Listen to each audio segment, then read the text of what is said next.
SKN ഇവിടെ ഇനിയിപ്പോൾ പരിശോധനയാണ് നടക്കേണ്ടത്. ഇതുമായി ബന്ധപ്പെട്ട പരിശോധനയിലേക്ക് കടക്കുകയാണ് ഇപ്പോൾ ജിയോളജി അടക്കമുള്ള ഡിപ്പാർട്ട്മെന്റുകൾ. മഴ പെയ്യുന്നുണ്ട് ചുരത്തിൽ. ഇന്നലെ പുലർച്ചെ മുതൽ തന്നെ ശക്തമായ രീതിയിലുള്ള മഴപ്പെയ്ത്ത് തുടരുന്ന ഒരവസ്ഥയാണ് ഉള്ളത്.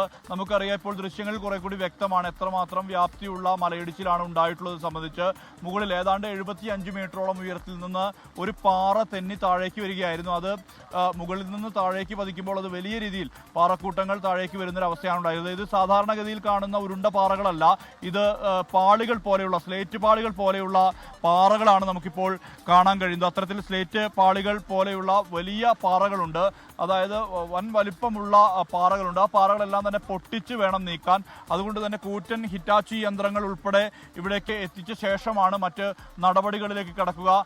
ഇതിനുശേഷം ഇതിൻ്റെ ഈ എത്രത്തോളം സ്റ്റെബിലിറ്റി ഉണ്ട് എന്ന് സംബന്ധിച്ചുള്ള ഒരു പരിശോധന നടക്കും. ആ പരിശോധനയ്ക്ക് ശേഷം മാത്രമാണ് ഗതാഗതത്തിന് പൂർണ്ണമായി ചുരം റോഡ് തുറന്നു കൊടുക്കുന്ന ഒരു സാഹചര്യം ഉണ്ടാവുകയുള്ളൂ. കാരണം ഇവിടെ ഇന്നലെ രാത്രി വരെ, അതായത് 10:30 വരെ ഗതാഗതത്തിന് ഉപയോഗിക്കുന്ന വിധത്തിൽ ആ തരത്തിലേക്ക് ഇത് മാറ്റിയിരുന്നു. അതായത് താഴേക്ക് പോകുന്ന വാഹനങ്ങളും കുടുങ്ങിക്കിടക്കുന്ന മുകളിലേക്കുള്ള വാഹനങ്ങളും പൂർണ്ണമായും ഗതാഗതം പുനഃസ്ഥാപിക്കുന്ന അവസ്ഥയിലേക്ക് ഇന്നലെ രാത്രി മാറ്റി. അതിനുശേഷമാണ് ചുരം പാത പൂർണ്ണമായും അടക്കുന്ന നില ഉണ്ടായിട്ടുള്ളത്. ഇന്ന് രാവിലെയും, അതായത് ആംബുലൻസ് മാത്രം ആണ് അയക്കുന്നത്. അതായത് എന്തെങ്കിലും തരത്തിലുള്ള ആംബുലൻസ് അവശ്യ സർവീസ് എന്നുള്ള തരത്തിൽ അതിന് മാത്രമാണ് താഴേക്ക് ചുരം കടന്നു പോകാൻ അനുവദിക്കുന്നത്. കുറ്റ്യാടി ചുരത്തിലടക്കം വലിയ ഗതാഗത കുരുക്കിപ്പോൾ അനുഭവപ്പെടുന്ന ഒരു സാഹചര്യമുണ്ട്.